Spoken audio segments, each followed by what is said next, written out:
changing their meeting spot to Central Park, which embarrasses her in front of friends again, and she doesn't listen to her dad.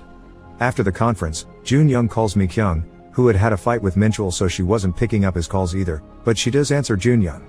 He tries to warn her about the accident, but it's too late. She's getting into the cab as they speak, and of course, a moment later, the accident happens again. The day resets again, so the men change their tactics. Junyoung does talk to Yoon-young during the conference once again, but this time, he doesn't only change their meeting place, he also tells her he loves her and promises he won't be late, and these words warm her up a bit to the request. Meanwhile, knowing that they can't stop his wife from getting into the cab, Minchul decides that they need to stop the cab itself. He hits his head with a brick and goes to the police, telling them he's been a victim of a hit and run and giving them the cab's license plate for the cops to stop it. While waiting for the police to do their jobs, Minchul remembers the argument he had with Mi-kyung the day before all this started.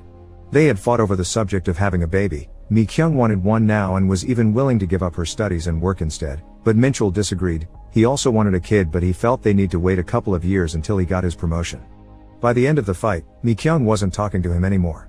A moment later, the cops and Junyoung make it to the scene of the accident, except there's no accident. Thinking they've managed to save the day, Junyoung calls Minchul and tells him they can meet later to celebrate before going to the park to meet his daughter.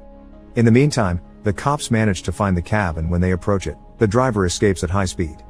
The police go after him, and the chase is heard by Minchul through the ambulance's intercoms, so he begins making his way to the park as well.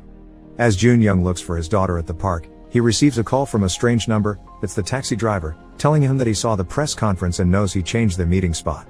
This only means Yoon-young will die there instead of on the street like she should have died 3 years ago. Getting desperate, Junyoung rushes through the park and checks on every little girl until he finds his daughter right as the taxi is arriving, so he puts himself between the car and Yoon-young, only for the day to reset again. After waking up, Minchul calls Junyoung